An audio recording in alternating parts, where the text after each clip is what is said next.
yang membedakan mahasiswa di masa lalu dan sekarang adalah di daya juangnya, di semangatnya. Dulu mahasiswa itu untuk bisa masuk di mahasiswa perguruan tinggi sulit. Bahkan orang tuanya juga sulit, apalagi untuk mendapatkan beasiswa. Masya Allah. Dan sekarang semuanya serba terbuka. Gedungnya bagus, sarana untuk mengembangkan diri banyak, beasiswa mudah, tapi justru semangatnya kurang. Masya Allah.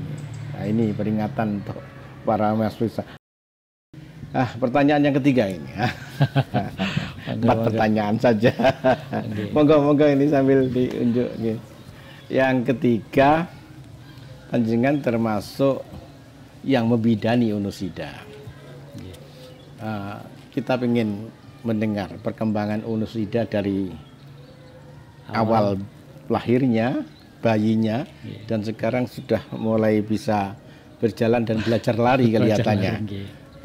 Gimana gitu? Tahun 2010 kalau tidak salah, 2010 saya sudah melepas jabatan di sana. 2011 itu masa periode Gus Manaf yang kedua. Yai Manaf Candi Jabon dengan Gus Rafiq. Jadi kalau pada periode pertama saya mohon izin Yai, Ma'arif itu sekolahannya itu 300 lebih. Saya hanya punya area untuk menata Ma'arif itu ukuran 3x3 di kantor KH Mukmin Yai. Gitu ya. Jadi goteannya Ma'arif 3x3. Saya izin ke Kiai Rafiq itu, jawaban beliaunya mengejutkan. Kantor PCNU itu nek gak ono Ma'arif iku sepi. Kami yakinkan beliaunya. Terus itu 2006 insya Allah 2006 2008 berarti sekitar 2 tahun ya. Kami baru diizinkan untuk membangun kantor Ma'arif yang sekarang itu. 2008 itu kita bangun 1 tahun ya. 1 tahun urunan macam-macam. Kemudian 2011 saya tidak tahu Pak Anam, pokoknya periode ini harus punya universitas. Lah itu mungkin dari sisi pekerjaan itu sudah sering lah kami mendirikan prodi baru dan sebagainya, tetapi dalam satu sisi kesiapan finansial itu yang menjadi kendala.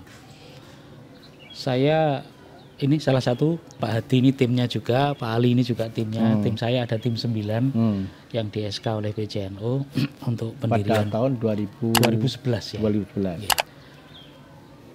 Insya Allah Oktober 2011 dan kita kirim proposal studi kelayakan pertama itu bulan November 2011. Kemudian 2012, 2013 ada tarik ulur dan perubahan-perubahan. Jadi di PBNU itu belum punya PO tentang pendirian perguruan tinggi.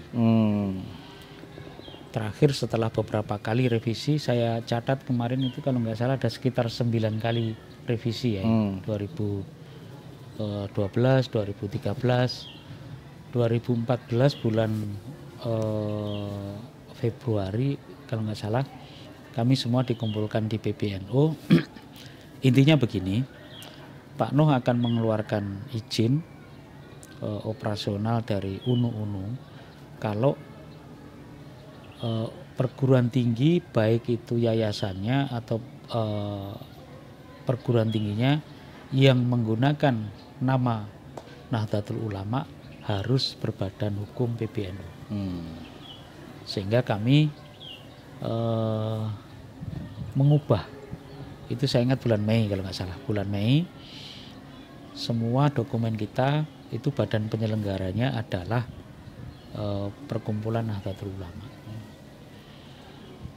Kemudian tanggal 4 Juli 2014 izin operasional kita keluar. 4 Juli.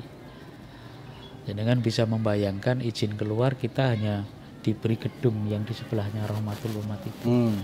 Bangku yang satu saja. timur itu ya. Satu meja, satu bangku aja enggak ada ya kita. Nah, akhirnya kita mulai dari nol itu 2014, kita angkatan pertama itu kita buka dari 10 yang diizinkan, itu kita buka 6 prodi. Teknik industri, kemudian teknik informatika, manajemen, akuntansi, PGSD, dan pendidikan bahasa Inggris. Itu kita dapat mahasiswa 180 ya. 180 pada tahun 2014. Yeah. Sekarang 2022. Berapa jumlah mahasiswa? Mahasiswa kita sekitar 2.800 ya sekarang. Prodi, jumlah prodinya 10. Dulu 6 ya? 6, awalnya. Kemudian tahun kedua kita karena izinnya sudah keluar, berarti pada tahun kedua itu 10 ya. Sudah 10 ya? 10. Sampai sekarang 10? Sampai sekarang 10, tanggal berapa kemarin? 16 Februari ya. 16 Februari itu keluar izin untuk Fakultas Agama Islam. Jadi kita ada tambahan lagi 1, yang 2 mudah-mudahan dalam waktu dekat ini juga keluar, sehingga kita ada tambahan 3 program studi yang di bawah Fakultas Agama Islam. Peningkatannya cukup signifikan jumlah mahasiswanya. Juga tadi gedungnya juga. Alhamdulillah. Kenapa sih yang membuat kok luar biasa? Mesti kalau orang mempercayakan putra-putrinya kuliah di sana kan mesti ada sesuatu. Ya. Nah, sesuatu ini apa kira-kira kok? Kami mencoba untuk membranding dan kemudian memformat. Anak-anak kita itu kan tidak pede ya. Betul. Bagaimana caranya mahasiswa Unusida itu bisa keluar dengan bangga, aku lu arek Unusida, begitu. Betul. Nah, itu yang kemudian kita wujudkan. Jadi setelah kita melalui masa-masa sulit sampai tahun ketiga, keempat, insya Allah tahun kelima kita sudah mulai untuk menata itu. Tahun 2019 Pak Ali ya kita. 2019 itu peringkat kemahasiswaan kita pada peringkat 901 sampai 1000 ya. Seluruh perguruan tinggi negeri swasta. Itu ada 4.600 seluruh Indonesia kurang lebih kita itu. Di bawah 1000 ya. Kita di bawah 1901. Pada tahun 2020 melejit kita. Dari 901 2020 kita pada peringkat 359. Subhanallah. Kemudian terakhir pada 2021 kemarin dari 359 kita pada peringkat 171. Subhanallah. Jadi ini yang kemudian kita harapkan bisa membangun kepercayaan dari anak-anak kita. Penilaian utama dari peringkat itu apa itu? Ada beberapa indikator yang ditetapkan oleh kementerian, diantaranya adalah anak-anak kita berapa yang memperoleh hibah program kreativitas kemahasiswaan, kemudian kompetisi berwirausaha mahasiswa Indonesia KBMI, kemudian yang satunya itu PHBD program hibah bina desa. 4 tahun berturut-turut kita program hibah bina desa selalu dapat kita. Itu padahal menyisihkan ribuan proposal. Termasuk PKM itu jumlahnya puluhan ribu. Anak-anak kita kemarin terakhir itu lolos 6 kali ya. Lolos 6. Jadi proposalnya mereka itu dibiayai oleh kementerian. Termasuk kompetisi berwirausaha mahasiswa Indonesia kita tahun 2021 itu dapat ya. Anak-anak kita selalu mencatatkan reputasi yang membanggakan. Kita ikut itu tahun 2019 Pak Hadi ya. Yang pertama itu kita masuk finalis 20 besar Jawa Timur. Kemudian di karantina dan sebagainya. Tahun berikutnya 2020 itu diambil alih kementerian. Anak kita lolos di 500 besar. Jadi artinya dari 4.600 anak-anak kita lolos di 500 itu. Tahun 2021 kemarin ini yang mengejutkan kita, tapi sebenarnya ini sudah kita format 2 tahun terakhir. Anak kita juara 1 Jawa Timur ya. Artinya menyisihkan perguruan tinggi top di Jawa Timur itu kalah dengan kita. Nah, harapan kita bahwa ini kan menjadi motivasi bagi kita. Motivasi bagi kita bahwa anak-anak kita dengan pengelolaan yang bagus itu menjadi berprestasi. Putranya pengurus ranting NU ya di Japon, yang juga kita cover dengan bidik misi. Bidik misi. Ya, mau saya itu beasiswa yang seperti ini gitu lah, kayak gitu lah. Beliaunya itu namanya Mega Firdaus, Putri di jurusan bahasa Inggris. Sudah mempunyai publikasi internasional itu ada 9. Subhanallah. Jadi dia sudah mempunyai artikel yang diterbitkan di jurnal internasional. Kemudian bukunya yang diterbitkan di luar negeri itu ada 7. Subhanallah. Diterbitkan Amerika ya, di Amerika. Buku dalam hal? Bukunya yang banyak kemarin apa Pak Atisa? Pendidikan. Karena dia backgroundnya pendidikan. Kemudian dia mempunyai 42 haki, hak kekayaan intelektual yang dipatenkan di Kumham itu. Nah, karena dia juara 1 Jawa Timur, kemudian mewakili Jawa Timur di tingkat nasional. Ada 15 dari seluruh Indonesia ya yang masuk final Pilmapres itu namanya. Jadi musuh kita gajah-gajah, UGM, ITB, UI, IPB, Diponegoro. Itu ada tulisan kecil di nomor 9 Universitas Nahdlatul Ulama Sidoarjo. Nah, ini yang kemudian selalu kita gaungkan kepada para mahasiswa bahwa ini loh teman, kita bisa, temanmu juga bisa. Nah, adik-adiknya kita minta untuk memotivasi adik-adiknya. Dia sekarang masuk semester 8 ya, belum lulus. Ini mudah-mudahan nanti bisa kita carikan beasiswa biar ke luar negeri lah. Nah, ini salah satunya. Kemudian kita ada UKM menulis unggul. Yang anak-anaknya itu kita ajari menulis, baik itu berupa buku, baik itu berupa artikel. Berupa buku mereka sudah menghasilkan lebih dari 25 judul, dan beberapa diantaranya kemudian saya ikutkan untuk penilaian di Pusat Kurikulum dan Perbukuan. Itu ada 4 judul buku yang lolos. 4 judul ini setiap tahun mereka dapat royalti. Jadi, artinya saya sampaikan, seneng nulis tapi ayo nulis karo golek duit. Bahasa saya begitu. Jadi ini menjadi motivasi sendiri.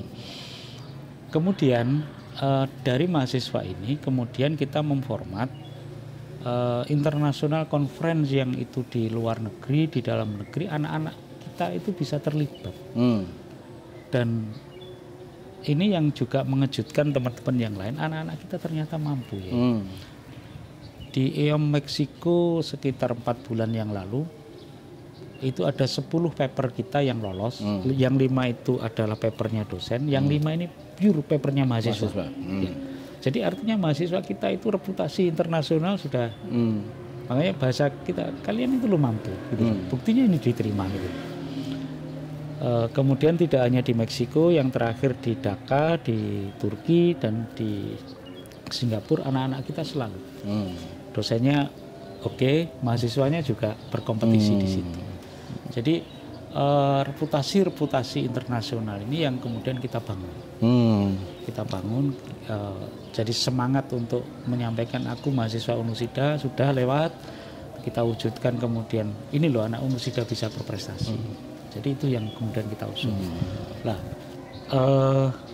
puncak dari ini semua, kemudian 2029 itu kita pada peringkat 2019, 2021, 2019, 2021, 2021 itu kita pada peringkat 171 ya, di bidang kemahasiswaan. Alhamdulillah. Itu untuk salah satu bidang kemahasiswaan. Kemudian dari manajemen, tahun 2018 kita dapat SPMI itu ya, 19. Dari 19 itu perguruan tinggi di bawah PBNU ada 368 dikompetisikan untuk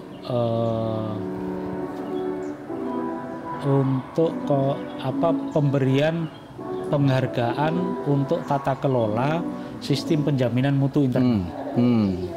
dipilih 9 pertimbangannya ya mungkin bintang 9 gitu ya. Dipilih 9 perguruan tinggi terbaik di dalam pelaksanaan penjaminan mutu internal di internal Nahdlatul Ulama. Kita pada peringkat 8 ya. Jadi artinya perguruan tinggi NU muda kita bisa masuk di peringkat 8. Musuh kita ya seperti Unisma, Unwaha Semarang 368. Jadi kita pada peringkat 8 tahun 2019 gitu. Jadi ini capaian yang menurut saya luar biasa lah. Artinya kalau kita dikompetisikan dengan yang umurnya sudah lebih dari 35 tahun, 40 tahun, kita kan baru melangkah 5-6 tahun gitu. Para santri, wali santri, pemirsa, subscriber, durasi kita untuk podcast biasanya hanya setengah jam. Tapi melihat paparan beliau yang luar biasa, ini lebih dari setengah jam. Pasti kalau saya korek lagi bisa 2 hari nggak selesai. Oleh karena itu sampai di sini, nanti di edisi berikutnya kita akan coba berdalam lagi. Tapi substansi dari apa yang beliau sampaikan hanya satu kata saja dari saya, selamat dengan prestasi-prestasi yang baik mahasiswa. Ada satu lagi prestasi kita ya. 2020 itu PBNU membagi 2. Ini perguruan tinggi yang berbentuk yayasan, perguruan tinggi yang di bawah perkumpulan Nahdlatul Ulama. Itu jumlahnya ada 42 ya. Dan kita nomor 1. Subhanallah. Kita nomor 1 dari 43 itu. Sekali lagi selamat, luar biasa.